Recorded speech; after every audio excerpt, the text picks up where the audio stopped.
reminds me of that. You know, you've got the Bane to set things up, like a Leech Seed kind of thing. But then the Wisp Necro just to absolutely charge you down. There's no slows, but there is the setup from the Bane just to get in there. Yeah. Look at this complexity. And they're running around wondering, okay, where do we go? Where do we lane? What's the best setup here for us? Do we safeguard the Wind Ranger with the Dazzle mid to try and get her a little bit more golden experience and really dominate mid lane? But then you're leaving the two melee side lane cores, the Tusk and the Tusk and Axe. I think they've caught on to what the lane is going to be. The Broodmother originally threw down the web, right? And that was supposed to be kind of a bait. Like, oh, Broodmother's bottom, send the Axe bottom, but Ziz will be matched up against Cheshire Cat in this top lane. Big Num already dewards that lane ward. Gets the sentry down and forces that out, but I don't know, man. Swindle's at bot lane. Even with the Dazzle here, it's going to be rough stuff. So Swindle's going to off as a pseudo offlaner here. He's in the safe lane, but he's facing up against the more dangerous lane, allowing the Axe to have the better matchup. This is still going to be a scenario. Like, I think it's win-win, right? Arcade, if they're matched up against the Axe, the Broodmother has a better lane, right? Whether it's a tri-lane Axe or they put the tri-lane against the Broodmother, it's going to be a better lane for Broodmother through and through. And they can just demolish the Axe if he's solo or just draw even in that lane. But now it's okay. Now the Broodmother's not going to have as good of a time because he's facing up against an Axe, but... Mid? Fingercheck's dead. Yeah, he is. Is empty.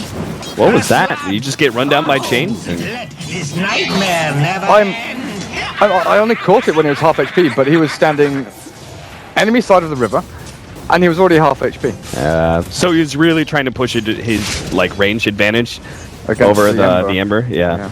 Try and like you see that a lot from mids that you're supposed to win is that you try and sit on the enemy cliff, the enemy side of the cliff, and just keep them completely zoned out. But oh my god! All right, oh that's a great start for Ziz. Managed to get the call on the Broodmother and ends up taking him out. Don't know if that was some lucky spins or just great positioning, but managed to win that one out. And keep going back to this tri-lane to watch it. Really good block out with the ice shards there from Swindle. That actually gets so much damage on... in fact, if they had another Shadow Wave, Necrophos could have died there. They would have had to commit a little bit heavier than they actually did. They still had Snowball as well. They could have killed the Necrophos. The Necro only has 5 last hits. The Enigma with 10 already, even with his camp spotted up. So he's dewarded. He's controlled his jungle once again. Z-Freak, Bounty Rune, come on, give it to him. Yep, there we go. There we go. Get to that fast level 6. Big Num. He's walking over. He's just going to walk straight into the Enigma. Z-Freak hasn't actually chosen an ability yet. Midnight Pulse is sometimes more useful when it comes to jungling. Early on as the Enigma, clearing through some of those trees. Yeah, like especially this here. And then Dire Side if you want to cut down the medium camp as well. This allows for that quicker transition between them. Swindle takes a lot of damage. Fortunately, Vlad was able to soak up the Wisp Balls a little bit. So that damage didn't go on to Swindle, who could have died in that scenario. Cheshire Cat. Oh, he does get called up there. No spins. No love. Dire's top tower is under attack. And they're actually going to start cutting the creep wave a little bit. This is dangerous. They went for the level of Heartstopper. I feel like if you had levels of Sadist, though, that'd be a bit more valuable when cutting the creep wave. Because then you're getting a lot more mana and a lot more HP. So you're taking up the creeps, you're getting a lot of regen back favorable to you. I could see why they went Heartstopper against, you know, multiple heroes like this, but... Cheshire Cat with the incapacitating bite build, though, up the top. Full-man shield is ready as well.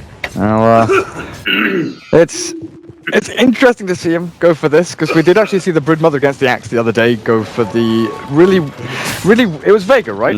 Against compLexity. He went for like a 1-2-1 build, and still actually really makes weird. spiderlings, but this way around, like you said yesterday, just go into the ultimate as quickly as you can and try and actually fight against him. Now, it's really obvious when you go this builds what you're doing and when you're gonna actually get strong enough to kill the Axe. And Axes usually respond to it. Like, the first couple times it happened, I feel like offlaners were just a little bit inexperienced. They're like, oh crap, wow, that's a build. He actually kills me now. But all you have to do is just get a level of, or just get a TP. And then you're good. So then the response is going to have to be, PowerRangers, they're going to get 1 kill. Swindle may be run down still. No, they don't feel comfortable with it. Necrophos didn't actually have the level of Sadist, though. He didn't benefit from getting that hero kill. And Pigment Check's actually caught up decently in mid. Looking to overtake the last hit to the Ember Spirit, and it's kind of expected, but J4 sitting invis. Yeah, Ember Spirit could just cut on through that area, and they could go for this Axe. I want to make sure he doesn't get any lucky spins and gets a kill on the Broodmother. Z-Freak throws out a counter ward. That is going to spot out J4, but not enough time to actually go for that kill. So Z-Freak, he's going to be a bit wary, but should be fine. Bane by itself is not the biggest threat. Well, with the Wisp coming in, this Wind Ranger could be in a spot of trouble. Positioning.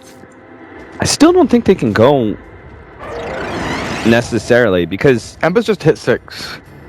Okay, maybe with that kind of burst damage. I'm just concerned like the Wind Run keeps Wind Ranger alive and then the Enigma comes in. Oh, is Tron gonna find another one? No, Swindle's got himself back. Yeah, sleep him. And wait out the shallow grave. Ping, ping, ping. Gets up the heal, but it's not enough. Now Z-Free comes in from behind. They also have Swindle ready to go. He's a little bit low on HP, but if he gets the right Ice Shards, he'll block both these heroes out for Pingvin Check to take advantage of. Big Num surviving, but no, Power Shot takes him out. Looks like the Snowball actually cut down some of those trees, and J4 was able to walk himself around that Ice Shards. Well, Cheshire Cat, he's dropping quite low here. He doesn't have the kind of HP to go for the kill on Ziz. No. You almost need to pop Insatiable Hunger right now, and lifesteal off the creep. Ziz has used it, so it looks like it just missed out on the kill. Opportunity. I mean, do you feel really lucky on your RNG and you go for the kill anyway on Ziz? Because you know he doesn't have Culling Blade. I think you're reading. Vanguard. I think you're reading, reaching a certain amount of HP that you could go for fighting the Axe. That being said, Swindle's here, so it'd obviously be a bad idea. But from Cheshire Cat's perspective, he's like, I might be able to win this fight. Unfortunately, with the extra help of Swindle, he's not going to be able to win it. Eventually, he's going to get spun on. Jesus, he went so long without a spin. Wants to know their name. Ridiculous. I don't even know, even without Swindle being there, if you get the kill at all. Yeah, I think the Vanguard is enough damage reduction that you can't. Like, the Broodmother doesn't die in that scenario, but you also don't kill the Axe. I think it's the difference. If you go this build, you can't afford to give up the early kill, right? Because if you give him the Vanguard, then that changes everything. Oh, that was a lot of damage. Nice spot out there from Vlad, getting opportunity for a big shadow wave onto the Necrophos, leaving him quite low. Now they're going to go for the Broodmother. Now, fortunately, he will be able to get into the trees just because he hasn't taken any damage. And they're going to be able to take control of this tier 1. Too bad Z-Freak doesn't actually. Oh my god, he actually just ran into Cheshire Cat. Radiant structures. If he just threw out the black hole at any point in time, you would have caught him there, but. Do you start rotating heroes up onto this Brood lane? Because you just lost your tier 1 and Brood is not having a good time up here. And it's something that we've seen from Vega especially, is that sort of fear of moving onto a Brood lane and limiting her gold experience, her sort of solo threat power, is mitigated by the fact you can go and take a tier 1, get gold for yourself, and actually maybe kill off some supports for you. Swindle is going to be a little bit caught here. Barush does have the jump out soon, and they're still going to go for the kill. Turn around, Swindlemelon's not going to receive any help. And the kill will actually go to the Wisp. So I agree though, the moment you take that tier 1 tower in the bottom lane, you should try and help out the Broodmother lane. Whether it's ganking it up and then leaving the Broodmother solo or actually doing a full rotation. Looks like they're just going to go for the gank. They just did the gank and now they're going to back up and focus on... Well, they do need to help out Necrophos a little bit. If they had a bit more power, they would be able to go for a black hole kill. Z-Freak probably knows that there's some help coming in. There's no way that Necrophos just mans up like that one. They throw out the soul of black hole, but it's only Vlad next to him. Now they're turning around to get off the heal. That easily is a kill on the Enigma, and that was just not the read. I mean, that's not on Vlad at all. Like, yeah, maybe he could have gotten out the shallow grave onto the Enigma, but there was very clearly not enough damage to kill that Necrophos. And there was also the awkward amount of aggression that Necrophos was putting onto the Enigma. that kind of says there has to be a rotation. Yeah, with your 2 damage dealing cores actually mid and top, Ziz, he just wants to farm his Blink Dagger. 200 gold away. Once he gets that, you can start looking to rotate around. But Cheshire Cat, again, I'm unsure about his chances here. Yeah, the Vanguard seems to be blocking out so much damage. And he will back out, probably realizing that there was going to be a TP, and sure enough, Z-Freak is here now. Decent cooldown, though, on that Insatiable Hunger. Yeah. But then the question always is, when you pick Axe against Brood, do you, with the Blink Dagger, do you go and play aggressively elsewhere? Or do you go and get that kill initially on the Broodmother with a Dusk, jump the Brood, kill, and then move on to another lane? It's always the difficult choice. Well, maybe the choice has been made for him. He actually gets called up, but will be able to survive thanks to Bignum actually coming in. The Tether helping him out. Back to this middle lane, I'm looking at net worth-wise, Ember Spirit is quite even with the Wind Ranger.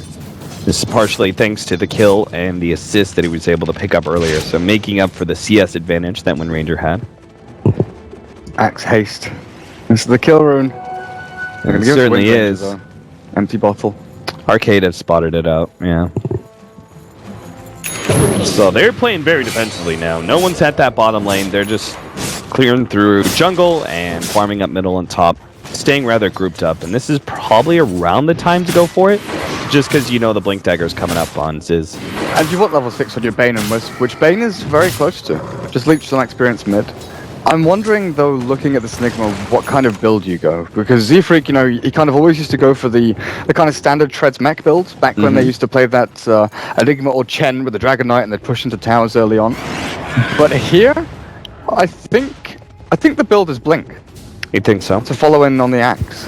I like Mech still, but then I think it's Mech and then Blink. I think you might be right, because normally it's Mech BKB, right? Yeah. But in this game, you've got Fiend's Grip as well as Necrophos's Reaper Scythe to stop you.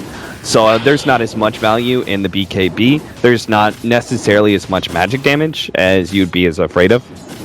Kind of because the supports don't bring that much. Yeah. I was just thinking, like, against Wisp, Brood, Ember Spirit, having that secondary form of jump and catch. Yeah.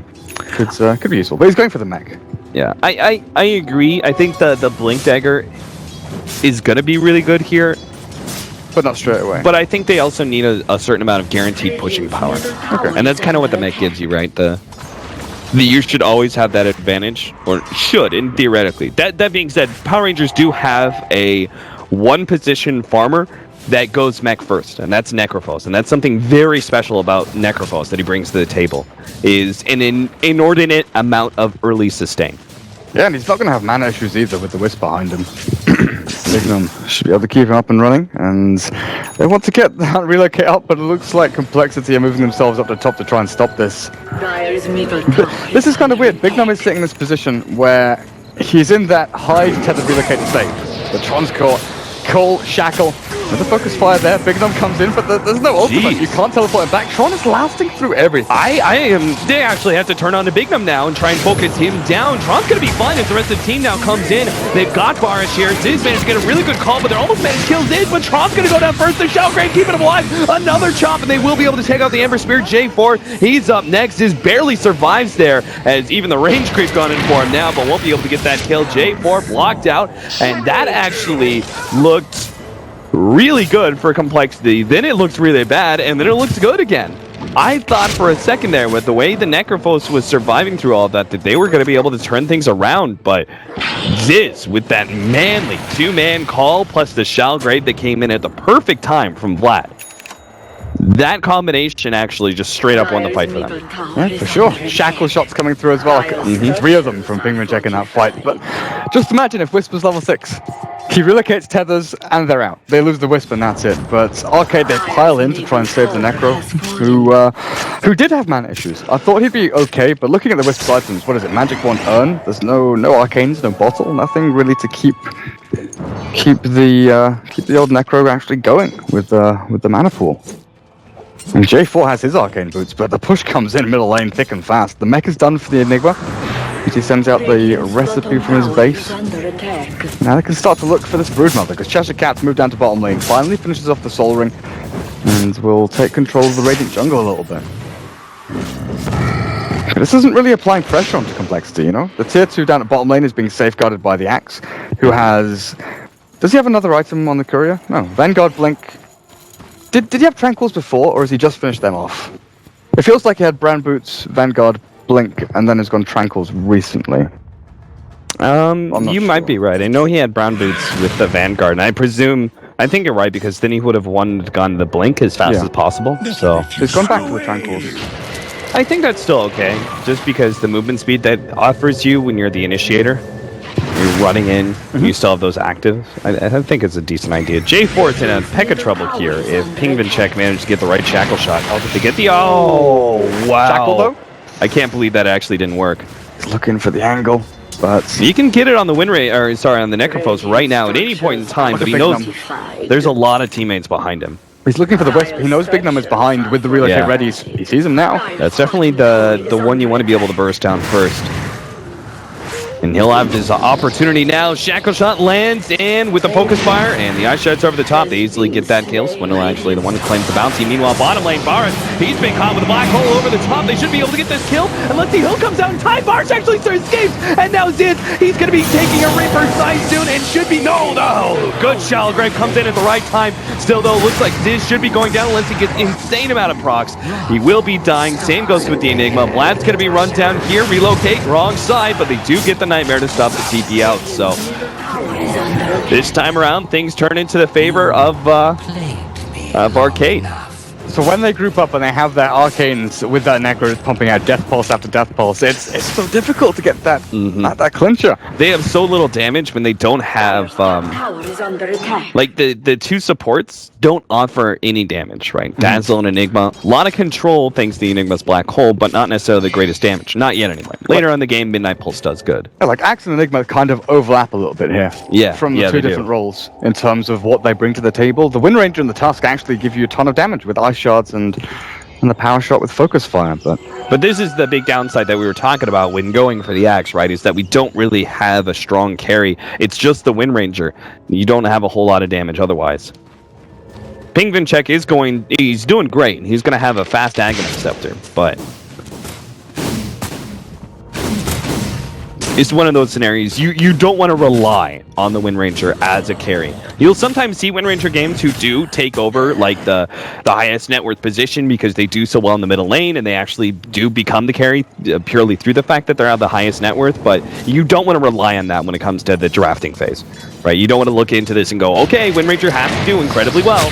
Necrophos going to be caught here. He does have the mech coming in. Maybe draw. No, Big Num can't really stop this one. Pingvinchek is going to be blown up as Beast Grip takes him out, but it's still 2 for 1 so far. Baras trying to get away from here with a jump out, and Bane will TP away as well. That was great. They actually got a decent exchange there, despite the early catch on the Necrophos. It was 2 for 1, but they got a pretty high priority target in Pingvinchek.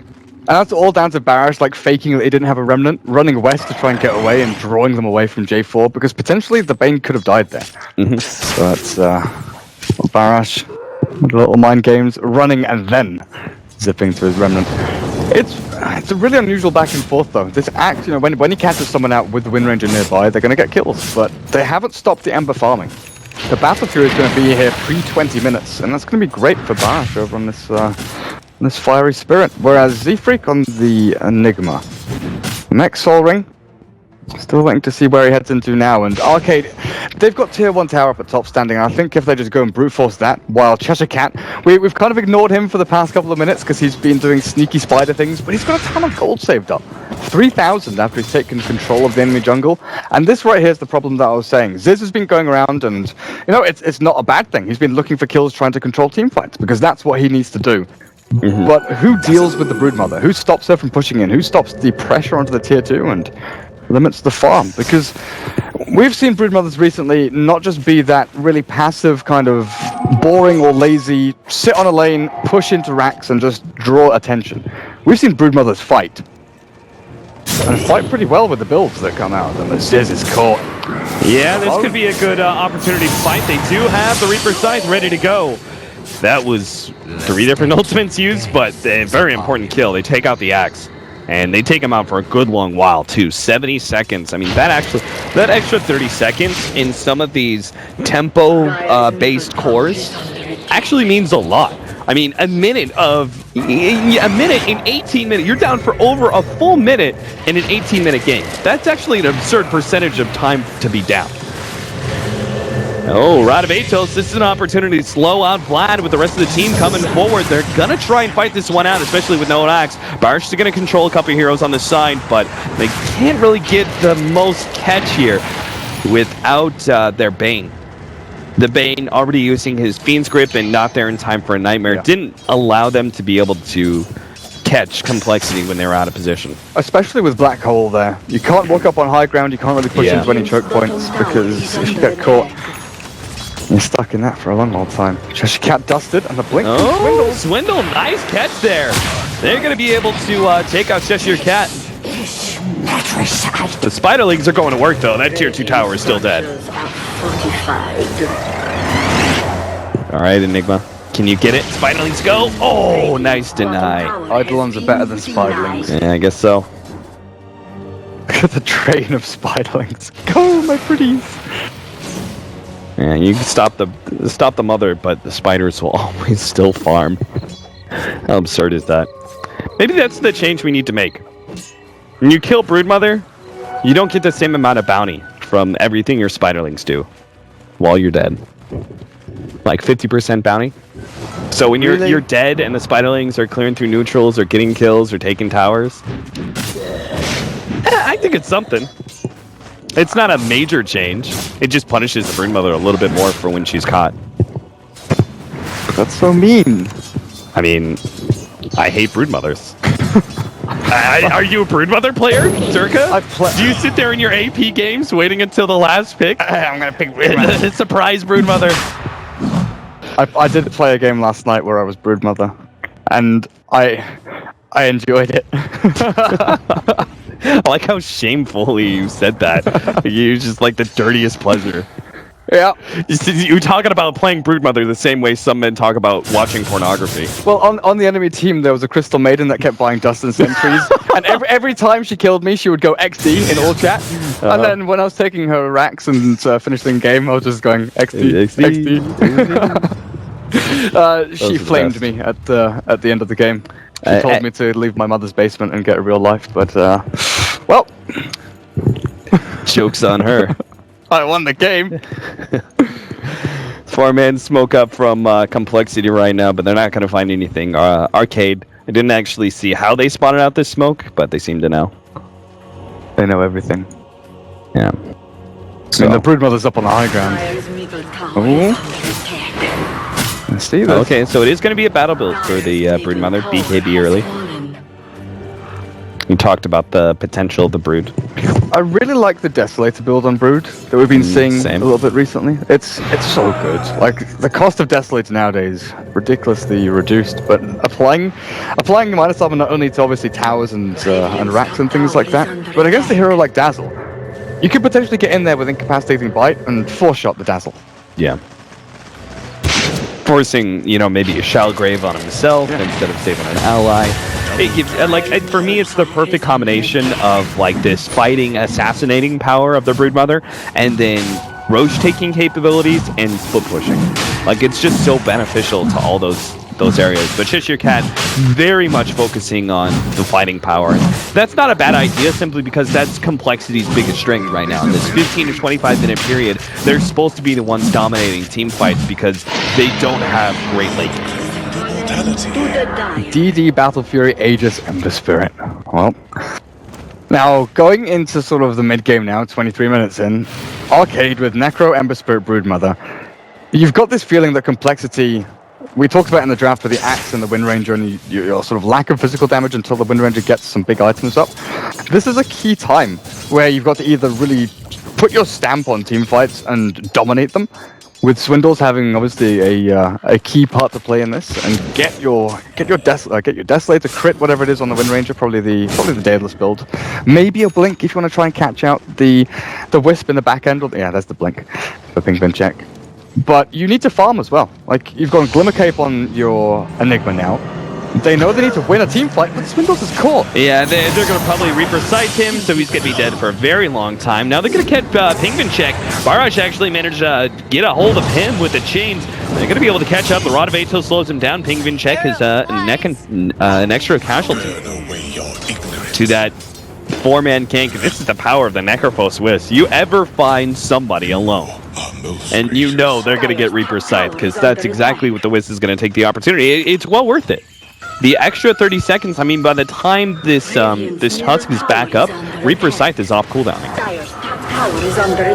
So you can continue this general line of like 4 versus 5 the whole entire game.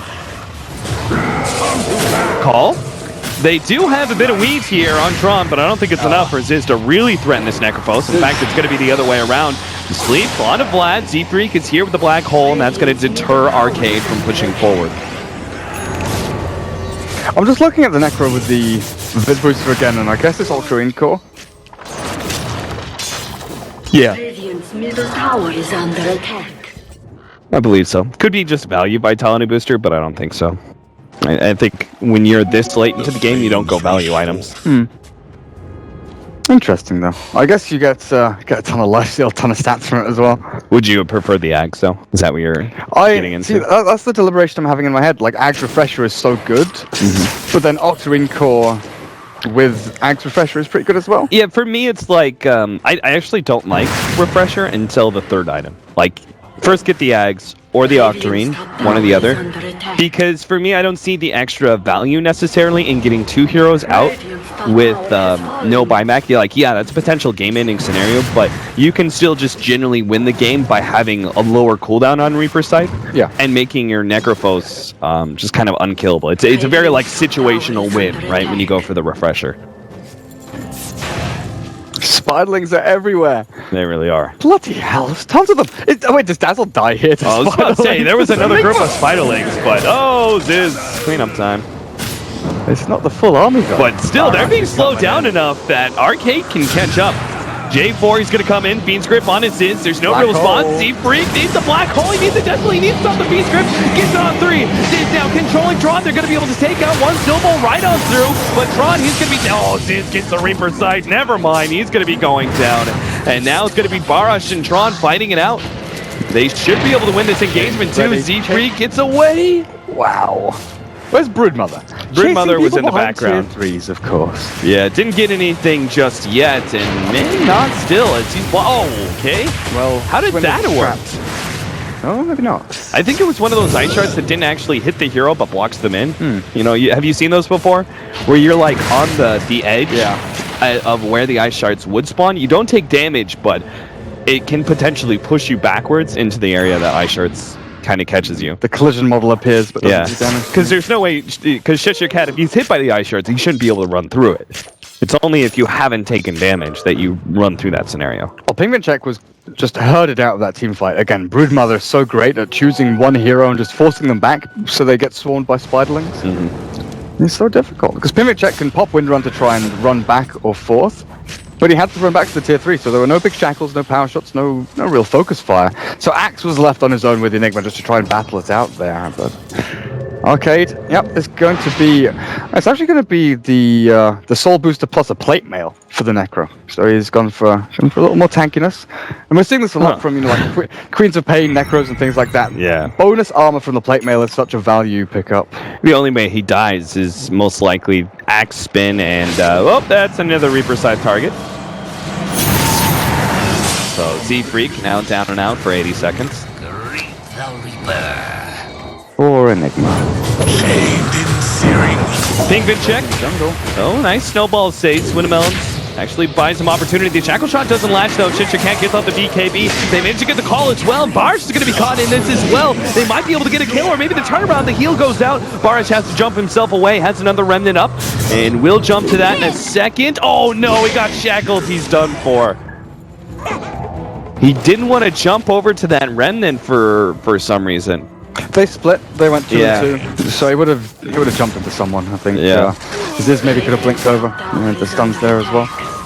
But without a relocate to actually get into the jungle and save them, that was a ballsy move by the Ember and the Broodmother. They'll lose their tier 1 down the bottom lane, but the trade-off is already there. So PowerRangers, they lose a couple of heroes, but it's not a massive loss. Yeah, unnecessarily aggressive.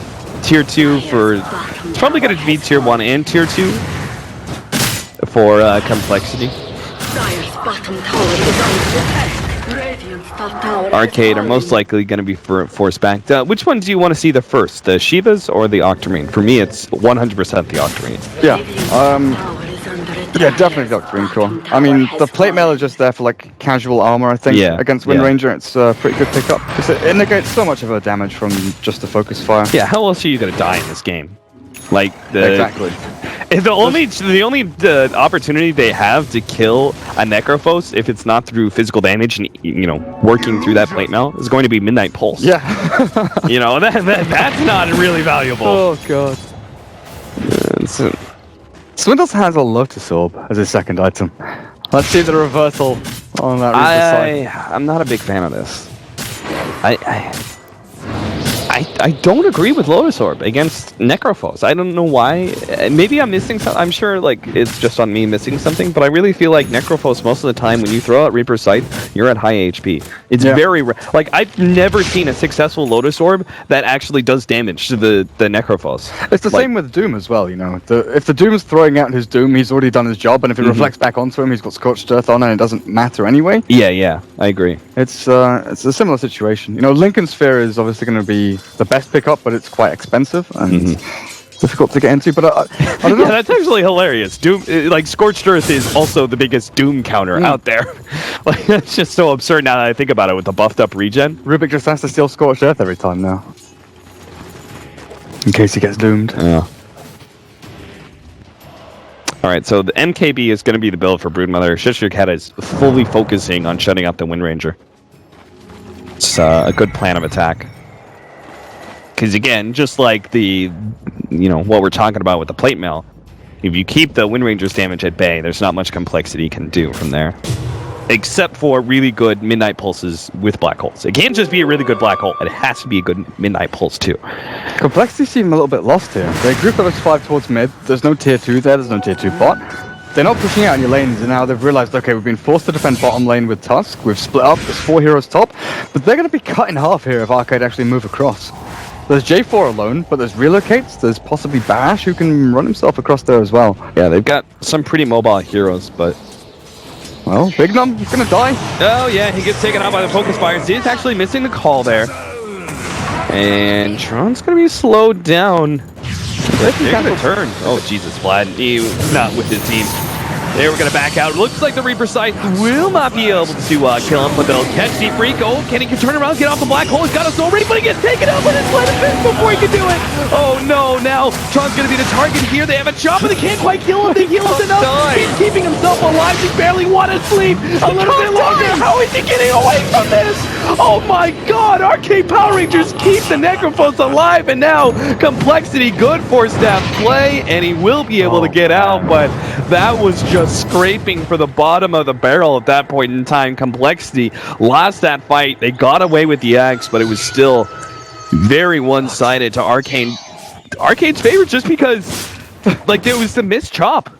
Well, it was the Death Pulse, the Magic Stick charges from the Wisp, the Mech from the Necro, then the Nightmare Sleep to stop the damage that's coming through. And that was half a second before Death Pulse came off cooldown again. So as he came back up, he Death Pulsed, switched his, obviously switching threads, to Agi, then to Int, and then back to Agi again. Oh man. Tower is under attack. Radiant's middle Oh tower boy, is that was under attack. absurd. And then Wisp just let's not forget about the clutch timing of Barash throwing out that Sleight of Fist right as Enigma goes for the Soul Ring and brings himself low enough that the Sleight of Fist kills him before he can get off the black hole. Like, if he gets off a black hole in that scenario, that fight is entirely different. You're probably talking about the Necrophos dying that much faster. And good amount of control. I thought the Arcade would actually just try and bait the fight and maybe force TPs down to bottom lane and cancel them. Because Cheshire Cat was about to push up onto tier 3, but he TP'd in. Like you said, with a BKB, he's in battle mode. And this Broodmother just ran through into the team fight. One web down, started charging around onto these targets. And now you've got full Daedalus for Barash.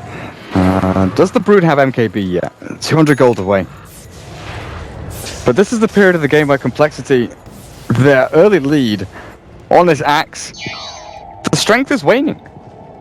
All of their power now really lies in a big black hole, the Wind Ranger getting her damage outputs onto the Ember Spirit or someone, the Necro maybe, But even so, this Necrophos Octarine with the plate mail, I just don't see it. They nearly killed him.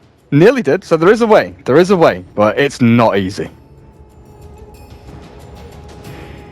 17 to 21, 33 minutes in. There wasn't that big of a lead for Arcade. In fact, just like 8 minutes, or sorry, more like 4 minutes ago, they were only up by like 2,000 gold. If that last team fight had gone in complexity's favor, they would be ahead in net worth, and actually would have been, especially with where that fight occurred, been in a quite dominant position, because then they would have been able to push out that tier 2 at the top lane. That fight, there were so many small factors that, you know, just one little thing goes to complexity's favor rather than Arcade's, then that fight as a whole goes complexity's way, and then they actually, you know, take out the tier 2 in the top lane. Maybe they even push into the tier 3. You look at Roshan, maybe you look at forcing buybacks. You know, there's a lot of things that could have happened there in that one scenario. Complexity now, though, are right back to where they were kind of, you know, 8-10 minutes ago, where this game's looking pretty rough, and it seems like Arcade are just gonna eventually farm up to a point and march through where they can't be stopped. Yep. Oh, this Dazzle, he's got a gem. They're looking to try and limit the warding and vision here from Arcade. But the line has been drawn. Time to push up at top lane. Time to go take tier 3s. Roshan's up though. That's been picked up by Complexity, and both teams know with the Ember Spirit Remnant in there and the Brood up on the high ground, Dazzle's looking for him. Might be able to see him. Yeah, Broodmother comes back. We'll see. The top lane's being pushed out, though. They got to deal with that. Mid as well, actually. That's so annoying for Complexity. They want to take Roche, but they have to react to what's happening now from Arcade. If they get the pick off on Barash down at bottom lane, if they get the jump there, or even onto the Broodmother. Yeah, Penguin check. Too bad he doesn't have the gem. He would have spotted out the Shishir Cat Broodmother. Radiant's top tower is under attack. But Invis sees Invis. Or Barash? They get the shackle. Yeah, oh man, they get the call on a Shishir Cat. Vlad actually reveals him with the gem. Now they relocate in. They're going to try and save Shishir Cat as Strong comes in. They do have the heals. They're going to go for Pingvin check, or maybe Ziz. He gets the Shalgrave. He's able to buy some time there, but Pingvin check has now been caught out by the Fiend Script. He's going to be dying as Vlad can't stop that one. He actually goes down as well, dropping that gem. Ziz does manage to get out with a TP away, and so too does Z-Freak get out. But unfortunately, they lose their win rate or lose the fight, and it's going to be Arcade taking Roshan. And a gem as well. So Cheshire Cat can pick that one up, or J4, whichever one. But relocating, Cheshire Cat just couldn't be killed off. Like, we're talking about how strong Necro is and how difficult it is to kill him. If Cheshire Cat gets the opportunity to pop the ultimate, and after the call he did, he just turns around and fights. There's enough damage to kill him through a BKB, and still no big black hole from Z-Freak. Without a Blink Dagger, without anything to actually, you know, reposition himself in a team fight. The Glimmer Cap was helping with the TPs out, allowing him to save people like the Dazzle for a little while, get himself into that TP position and actually escape.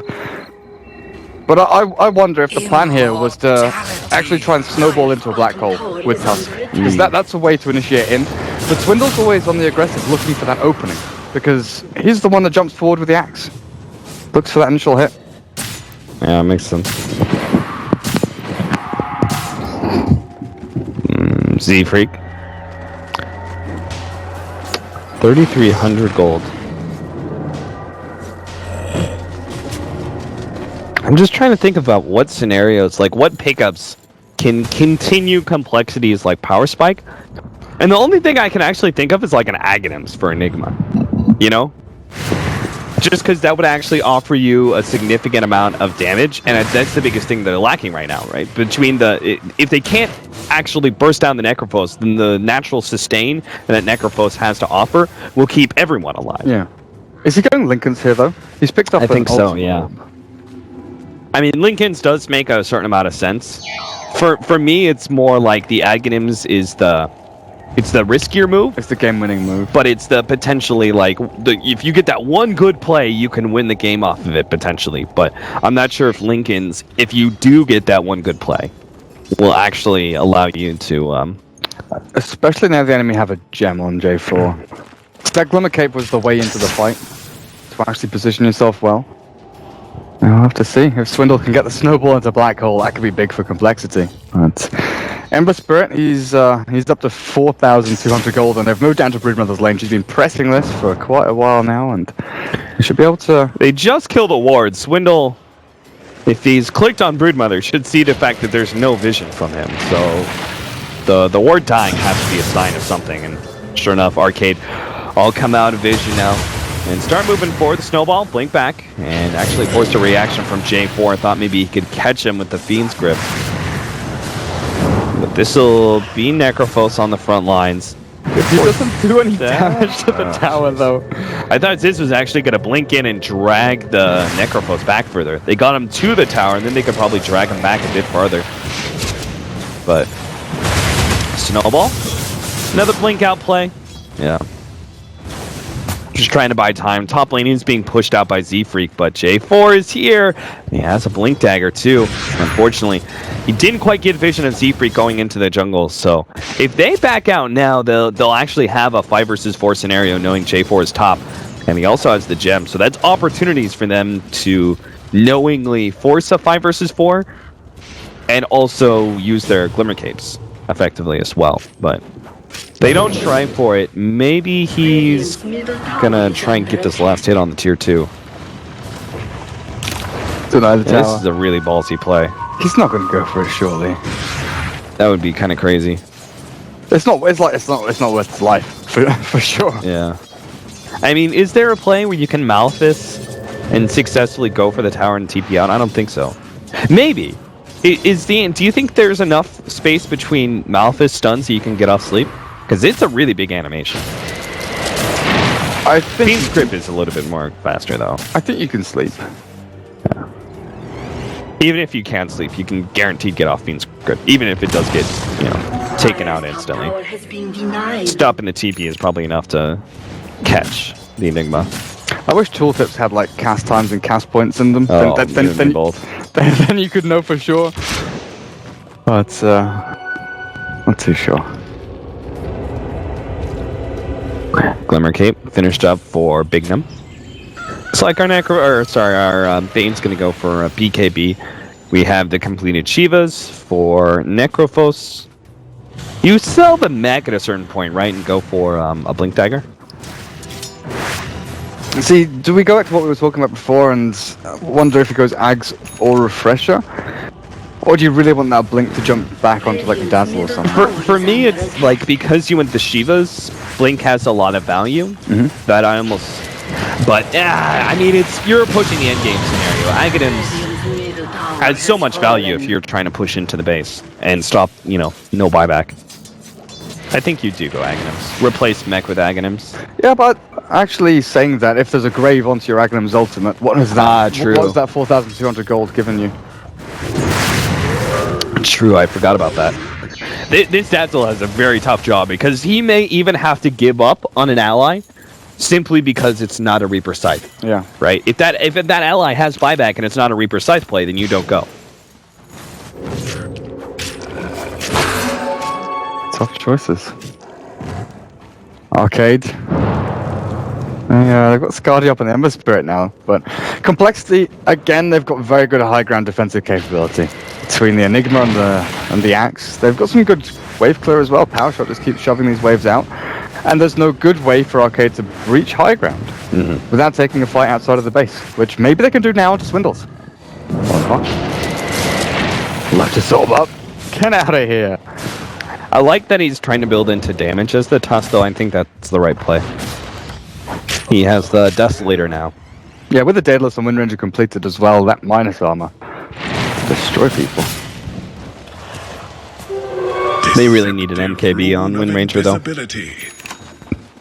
Because with the MKB on the Broodmother, you have this significantly favored advantage for the Broodmother, where he's putting that miss percentage chance on Wind Ranger and doesn't have to worry about the win run himself. So if Pingvinchek ever wants to actually man mode against the Broodmother, he has to have MKB.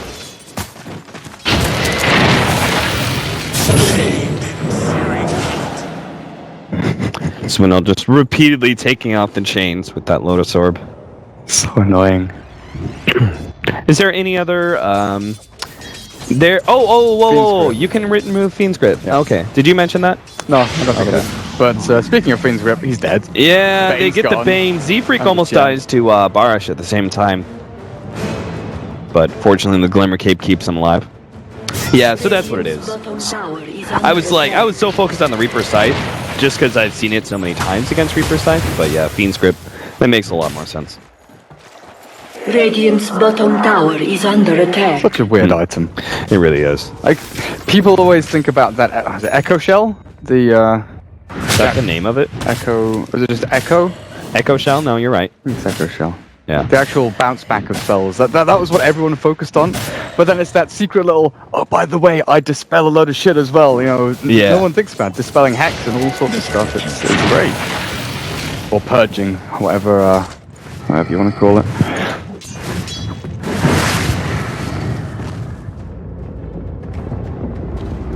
I believe Wisp is now going for the mech. He's got the headdress, Oh, so wow, okay. yeah.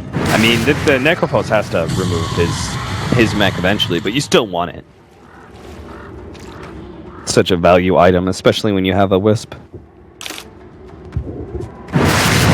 Something worth noting as well is that Z-Freak's gone. He's stuck with level 1 black hole. Wait, who's been called? Is he just calling creeps? Yeah. Now, level 1 black hole, it's mainly to do with the mana cost. It does increase a fair amount. Yeah. But when it gets into this stage of the game where you're level 16 with level 1 black hole, I do wonder. Because the Yeah. damage increase and more importantly the cooldown. It's only 10 seconds per level, but still 10 seconds. That could be you losing a rack or you winning a team fight. 102 seconds for Swindamelons. That'll never get old. Seeing Reaper's Scythe absurdly long cooldown, or death timers. That'll never get old. 100 seconds on the clock for Tusk. 10 years since respawn. I would agree with you that I believe that the lower cooldown and even just like the increase in damage is worth it at this point in the game. Especially knowing that you're not going a refresher build. Like if he was going a refresher build and he was like around level 16, you'd be like, okay, I might have some mana issues. Yeah. But at this point, like there's no mana issues to be had. So I don't see a lot of value in the stats, but maybe he'll start going for it soon. He's got to. Like, Yeah. going into level 17 and just going stats isn't going to be worth it. They see, I mean, Arcade Power Rangers, they see that this is... Oh, they have the Ags finished up, by the way. They see that this is very clearly a game that's in their favor, and they're just going to farm out until... Even if there is, like, a good 3 or 4 man black hole, it may not change the fight to complexity's favor, just because they're so far ahead. Are they smoking? Yeah, Enigma buys a smoke. Time to go and run into them and try and find something, but they're running into Daedalus, Skadi, Battle Fury, Ember Spirit, J4 with his Glimmer Blink, and like you said, Arcanum Scepter on the Necro is done. If they get the right pickoff, though, right now Necrophos does not have buybacks. So that would be big. Right. Jesus, Broodmother, you want to take over the game a little bit more? Good lord. There's a lot of regeneration. Is it just me or is that a little bit bugged? Like sometimes the voices will come in and they're like maxed Super out. loud, yeah. When they're not supposed to be. I read it last night with Ember Spirit. Like, Yeah, that's right. yeah. just Flame in spirit. Yeah. Jesus Christ, Ember. He's like half a map away too. You're not even clicked on him, but something talking about chaining people up. Oh, Cheshire Cat, hello. wait, what? BKB activated, but he's not going to get away from this one. With the call, they easily have enough. All right, that was a good start. No buyback there for the Broodmother, so he won't be able to fight around Roshan. This is probably them giving up an Aegis and cheese. The best Arcade can do is probably push out the top lane. I don't think they want to go into this fight because they still don't have a buyback on Necrophos. If they lose the Roshan fight, they could lose the game. In the pit against the Black Hole Enigma as well. Oh, yeah, that's true. So they're going in there. So, yeah. They're actually backing out like they want to fight this one. Can Ember Spirit steal this? Because you can steal Aegis with like Sleight Fist and while you're in Remnant. He can try for this. He can try for it. Okay, is he gonna jump in? No, he doesn't go for it. Just more Sleight of Fist. Links over. Now he jumps in. Wait, what? What happened? He's now gonna be caught out. Ziz gets the control there. Did he get Takes forced the out Ember by Spirit. Ziz? Maybe. I'm sure he did, because he blinked in to here, and then he didn't Remnant. He actually got forced up here. Oh, okay, that's He interesting. didn't have a remnant there, did he? Yeah, he still no, I don't think he had a remnant. He had a remnant here, and then he would have put one lost. back here. Yeah, if he remnanted over here, he would have lost the remnant inside. So he Yeah. had to blink in. You're right. So this forced him up onto the cliff, so he couldn't steal it. That's a pretty Holy next shit. level play. Nice. If you have the vision and you know he's going to try and make that jump, just preemptively clicking the force staff on him. I mean, I'm sure that was really disorientating for the Ember Spirit. Where the hell am I? I really think that Arcade, just decision-making wise, that was a bad play, though. Yeah. Like, they should have just gone for the top lane push. Lotus Orb, and, okay, they're actually going to get the Snowball here, trying to buy some time. They will be able to get a Black Hole on the 2. No stopping that one, but Deep Freak off the Shallow Grave is going to be able to keep him alive. They managed to chop down the Necrophos, but a buyback is going to come in, and they're going to look for that Reaper Sight kill. Sid's going to run out of BKB soon. Necrophos will be coming in to finish these heroes off soon, but they're just going to pursue out. Looks like they do get the axe, and they're going to try and collect more here. Swindlemones, he's going to be caught out by the sleep, chained up. He will die here after the Snowball. Who took the cheese? That's going to be 4. Somebody ate the cheese. I believe it was the tusk. Okay. Yeah. He went down to about half HP and cheese did it. So now you have no black hole, no axe for 90 seconds. Top lane is pushing in heavily, and the Wind Rangers alone to defend. They're in a kind of similar scenario, though, in that the axe doesn't have buyback because of Reaper's Scythe. But if you get a kill on the Necrophos, he doesn't have a buyback. Or the Ember. Both of them bought back. Yeah. Oh, really? The Ember Spirit bought back? Damn. I mean, that was actually, like, a really good fight for compLexity in a way. Because they were able to get those kills and force buybacks, but now they just look in such a crippled position. How do they kill without the axe? Yeah, exactly. Cheshire Cat, well, that's a start. Sleep. Like that. Oh, okay. Lotus, wait. It Lotus doesn't remove sleep? No. It removes speed, script, and ultimate, but it doesn't remove sleep. Yeah. All right, Dota 2. Cheshire Cat caught in once again, but they do have the infant. They don't actually have vision to be able to reveal him. They relocate him backwards just to make sure he stays alive. Barash is going to be the target here. A lot of minus armor there. Got to be careful. Warble's Punch could do a lot, especially with the minus armor of the Weave already on him. I wonder why he didn't go for that. Bane's a dumb hero, dude. Yeah, and Feeble can't be dispelled by anything or purged either. And Feeble's an interesting spell. But yeah, Enfeeble for me, like, that makes sense just because Enfeeble would be really garbage if that was possible. But Nightmare? Sleep? That's weird as hell. You can wake someone, I guess. you have to slap him around to wake him up. Yeah. Can't cast any of that nonsense magic to try and save him. No magic. You got to do it the good old-fashioned way. Dump a bottle of cold water on his head. Slap him around. Do what you got to do. All right. So, I mean, they didn't lose a laner rack. So, compLexity are actually in a great position now. Like, as long as they didn't get crippled by that fight that came into their base, they were going to be in a superior position for the next 4 minutes. They just have to catch the Ember Spirit or the Necrophos.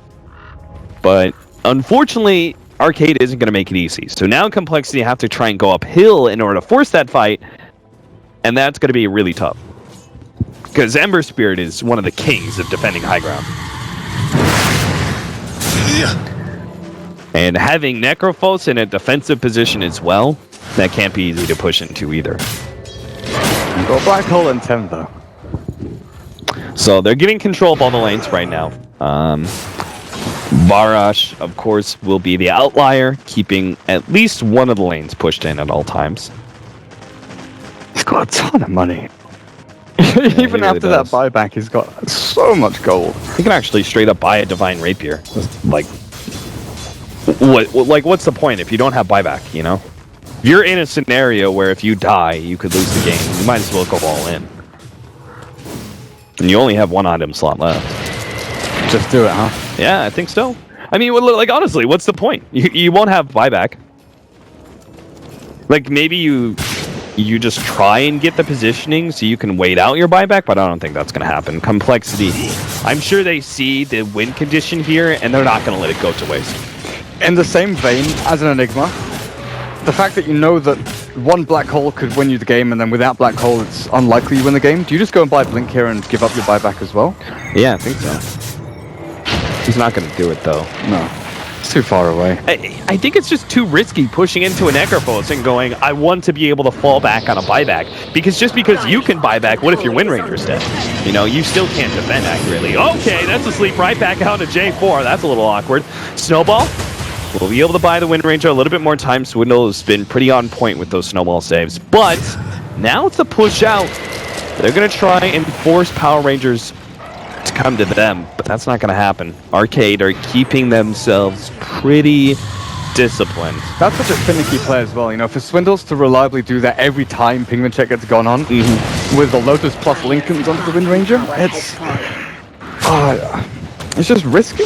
They've taken that tier 3. How long till the buybacks? Another 2 minutes.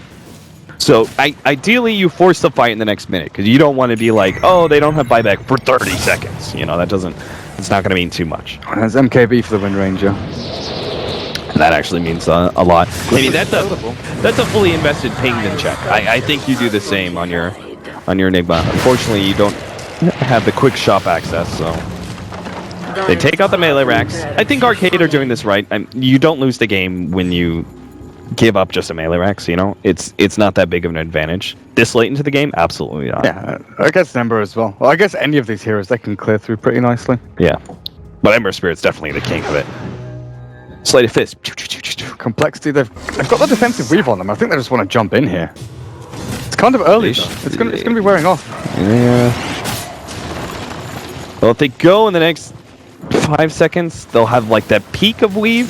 That'd be nice, but then it'll wear out. It's gone. Yeah, it's gonna be gone. It's a decent cooldown spell, though. Yeah, it'll be up in 15 seconds. Still, though, I mean, 15 seconds. You're getting into that minute timer now for the Ember Spirit Necropose. Another sleep. Slowly but surely working their way through. And the Lincolns. And full stuffed away. And Tron a little bit too far forward for his teammates liking that. They're gonna keep going. MKB on the Ember Spirit instead of the Divine Rapier. I mean, it makes sense against Wind Ranger, but Tron just keeps clearing wave after wave. Oh, they could jump in here. they block him out with the ice shards. They still have the relocate play, though. I think that's part of the reason that compLexity aren't willing to commit.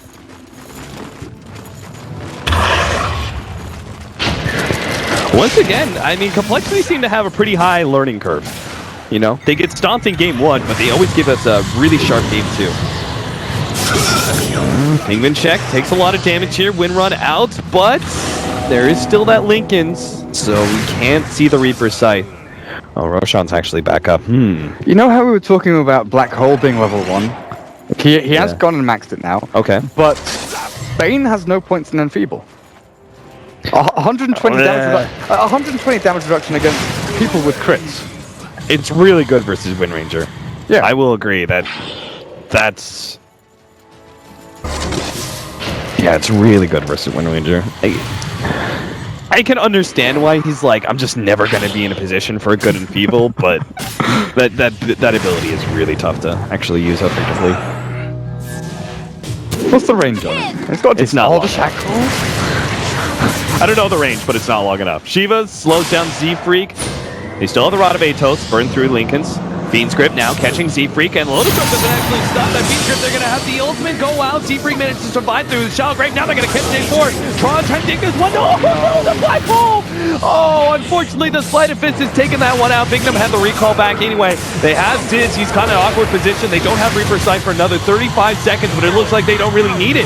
They're going to be able to slow down Ziz enough. They should be able to catch him. There's a buyback for the Enigma, but he doesn't have Black Hole, so I'm not sure what he's going to be able to do with this one. Barash, he's going to TP up to that top lane and push it out because that is a gigantic wave pushing into the tier 3. But that was a one fight for Arcade. They're not necessarily going to be able to push high ground right away after that fight, but they will go for Roshan, and that's probably why Ziz bought back. Or excuse me, Z-Freak. No axe for a minute, though. Penguin check. Are you going to go contest this? They're picking out. I think this is going to be one of the Hail Mary plays again. Yeah. They know that they can't give Aegis Cheese away because that's just going to be game ending where PowerRangers will walk up the high ground, take tier 3, maybe even throne, and here we go. They're in a decent position, but they didn't really take advantage of the position is the problem. They don't have any damage. Shoutgrave goes out onto Vlad. They've got a Reaper's Scythe. Will they use it on Vlad or hold on to it? They can't because of the nightmare finishing him off. Alright, the sleep kills him instead. Okay. And now it's going to be Roshan. You know, it's funny, we're talking about how like it's better just to invest your gold and they're trying to win the team fight, but at the same time, if Axe hadn't had that philosophy, because he didn't get killed by the Reaper Scythe, there was the Shallow Grave save that prevented a Reaper Scythe kill. He would have had buyback. Yeah, he would have had, you know, buyback, and maybe that would have been a very different fight. Yeah. Do you think that compLexity should have forced a Roshan fight rather than an uphill fight? Because Roshan was up. I don't think they knew it, but it was around that time. I think the mentality of it is knowing PowerRangers and their history, that they tend to get antsy, right? They want to fight, and getting locked up in their base can often put them on edge a little bit. Oh, Cheshire Cat actually going for Swindle here. The Snowball will buy him some time. They'll try and blink out, but the Shiva stops him immediately. So they get the Reaper Scythe kill there. He's down for 2 minutes. Dazzle's only just now coming back, but compLexity are already in such a crippled position now. And it's even worse with the Tusk being down. Arcade are just too powerful at this point. Before they had this opportunity, it was like one fight. That's all you have to do is win one fight with these buybacks on cooldowns. But even if they do manage to successfully push Arcade out, all they're going to be able to do is force buybacks out. Looks like they're going to jump in. Cheshire Cat can drop low, but a nice jump back from Big Num. And they will be able to take out the Aegis of the Ember Spirit, but he'll come back looking all right. In fact, he's going to get a really good sleight of hits. That almost finished off Pinkman check. Z-Freak's going to be the target. Cheshire Cat right-clicks him down. And they go right back to taking that second lane of Rax now, with everyone beginning to heal up thanks to the Necropos, and he still has cheese. Time to all in. Here we go, one last jump for the Axe coming in, and Penguin Check is trying to line up the Shackle Shot. But who do they go for? If they can kill Tron before he gets cheese, then that's going to be great. Yeah, it's got to be Tron, right? He's so far back, though. Where's Wind Ranger gone? Or you shackle J4 to Barash. That's going to be the other play. They were looking for Cheshire Cat. J4 does go down nice and quick to the focus fire. Dazzle also going to be taken out by another Reaper's Scythe. Ziz, though, he's going to be run down by Barash. There's easily enough damage, and there it is. GG. compLexity, 2 series in a row where the game 1 looks really bad for them. They come back stronger in game 2, but not strong enough to finish out the game.